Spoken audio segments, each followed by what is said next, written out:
Hello? Today we are plunging into one of perhaps the darkest pages of history. This is 1937, Kazakhstan, a place called Lisya Balka, near the city of Chimkent. At the heart of our analysis is a completely unique material. This is not an official report, but the result of a very painstaking study, collected literally bit by bit, from lost disparate archives. And what is especially valuable, the author himself lived in Chimkent. He was faced with the fact that there is simply no complete picture, and decided to dig for himself. What he found is, of course, amazing. Let's try to figure out who these people were, priests, lay people. And how, in fact, did the system that destroyed them work? Let's try to see the living destinies behind the dry lines of cases. Yes, and here it is important to immediately set the context. 1937 is not just any year, it is the apogee of the Great Terror. Absolute peak. And Kazakhstan is not a random place at all. By that time, he had already turned into a giant exile, such an all-union penal servitude, where unreliable people from all over the country were taken. In other words, there was already a concentration of those whom the authorities considered enemies. Exactly. And among them, there was a huge number of clergy, from simple monks to metropolitans. For them, it was, well, let's say, a ready-made platform. No need to look for anyone. All the enemies are already in place, in one cauldron. It turns out that this story is not just about some impersonal meat grinder of repression. Here we see a collision. On the one hand, here is this ruthless state machine that needs to fulfill the plan. Yes, to carry out a plan for the enemies of the people, but on the other hand, human dignity, faith, some principles. Well, in fact, this is a classic plot. What happens when an irresistible force meets an inflexible object in its path? Those who opposed her. And it all started, as it often happened, with one high-profile case. It became, so to speak, the pivot for all subsequent arrests in the region. And what was it called? Officially, the case is about the organization of a counter-revolutionary center of churchmen. It sounds, of course, formidable and large-scale. In fact, pure fabrication. Okay, but how is such a fabrication built? We need some kind of backbone of the leader. Of course. Who was assigned to these roles? They appointed the largest, most authoritative figures who were at hand in the Kazakh exile. The main defendants were Metropolitan Kirill Smirnov, Metropolitan Joseph Petrov, and Bishop Evgeny Kobranov. And which of them was the key figure? Without a doubt, Metropolitan Kirill is a man of, well, incredible scale. Just to make his authority clear. According to Patriarch Tikhon's will, he was the first in the list of candidates for the post of Patriarchal Guardian. That is, in fact, he was the moral leader of the church for very many. Absolutely. His authority was unquestionable. So his removal was not just the implementation of the plan. It was a strategic task to decapitate the possible resistance. And that's exactly it. And there was a legal basis for this. But it was ridiculously simple and scary at the same time. This is the 58th article of the Criminal Code. The one. Yes. Specifically, it's paragraphs 10.11. Counter-revolutionary agitation and organizational activity. The formulations are so rubbery that anything could be summed up under them. Correspondence, meeting. Yes. Correspondence with another detective agitation. Joint prayer, organizational activity. All. In the indictment cited by the author, the goals of the center are described in a standard way. Preparation of an armed uprising, overthrow of Soviet power, restoration of the monarchy. A classic set of horror stories. Yes, absolutely standard. So, the machine is running, the managers are appointed. Then the arrests begin. And this is where our source gives us a unique opportunity to look right into the interrogation rooms. And here we see the very contrast. That's how Metropolitan Kirill behaved. He acted like the same indomitable object. The protocol of his interrogation of August 20th is just a sample of dignity, calmness. What was he asked? Well, the direct question is, did you manage the center? He answers very clearly. I know nothing about the existence of such a center, and therefore I could not be its head. No evasions, just a fact. But the investigators couldn't just accept it. After all, they are masters of traps and provocations. And they tried. Was a great trick.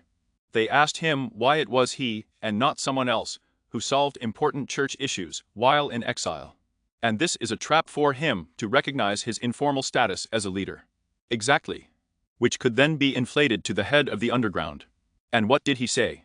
His answer was brilliant. Simply brilliant in its simplicity and legal perfection. He said, I resolved it as a layman. As a layman, that is, as a private person. Yes, as ordinary citizen. With this phrase, he simply disarmed the investigator. He did not renounce his convictions, but he did not give them the slightest legal clue, not a single new name, not a single signature of a false accusation. But, as the source could not all. Another hierarch, Metropolitan Joseph, eventually signed a confession. What does this tell us about the methods of investigation? This suggests that when psychology does not work, physical pressure and torture are used. In the case, there is a document of testimony of the accused Petrov Joseph. And what's wrong with him? The author of the source very rightly doubts its authenticity. It is written in a dry official language, full of self-incrimination, in the style of the editorials of the newspaper Pravda. That is, most likely, the investigator wrote the text. Most likely, yes.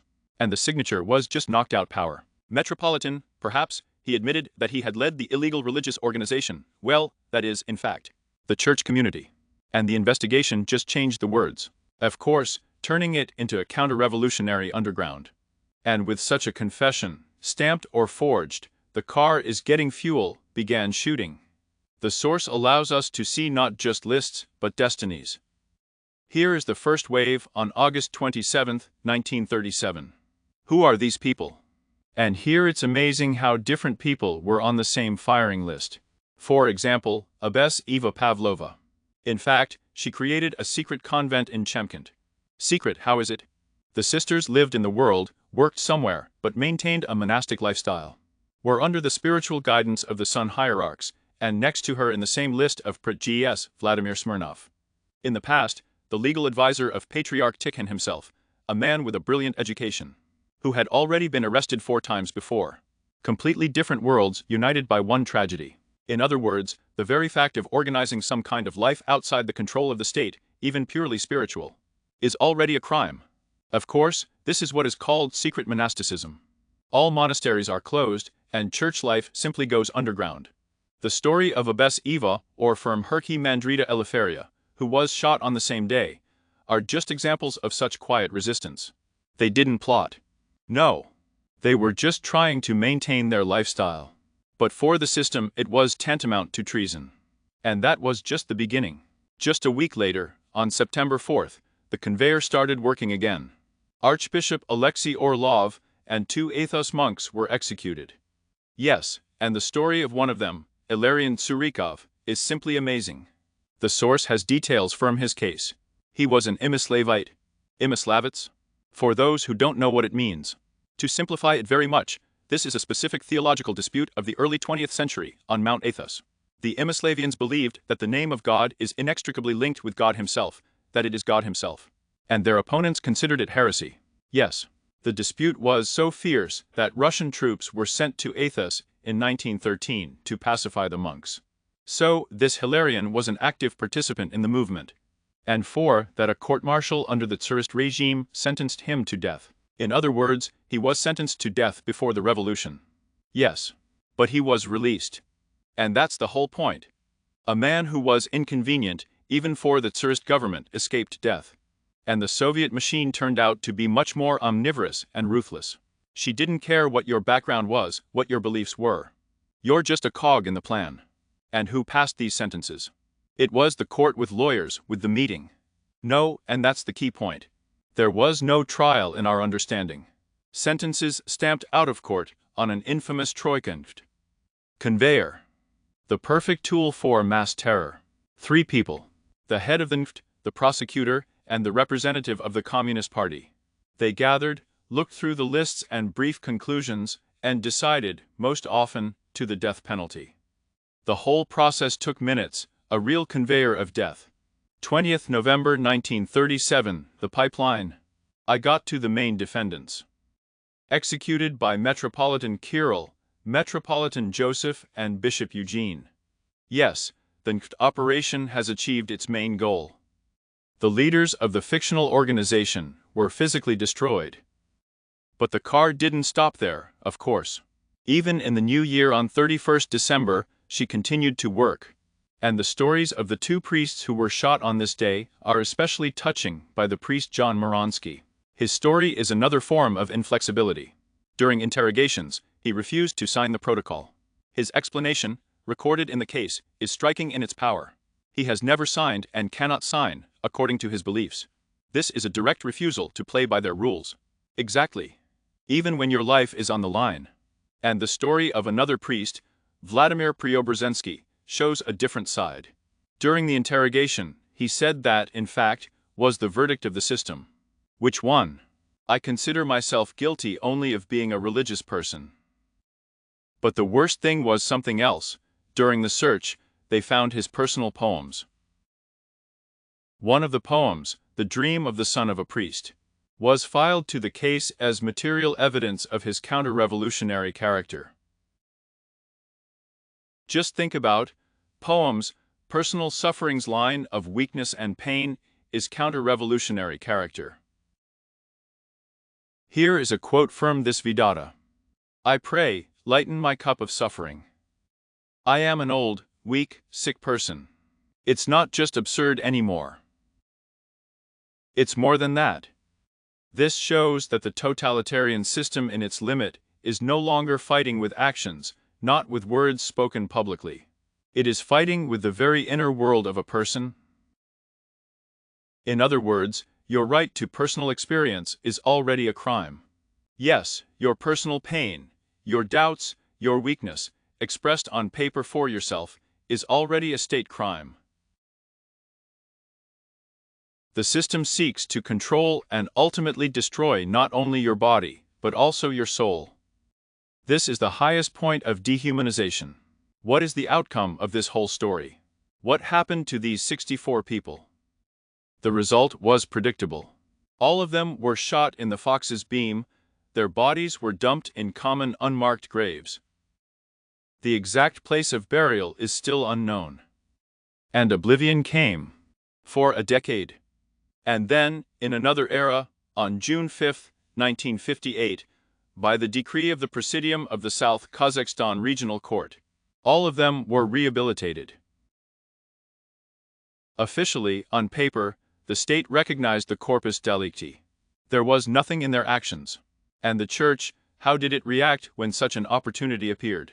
In 2000, at the Bishops' Council, many of those shot in Lisya Balka, including Abbess Eva and the main defendants in the case, were canonized as new saints.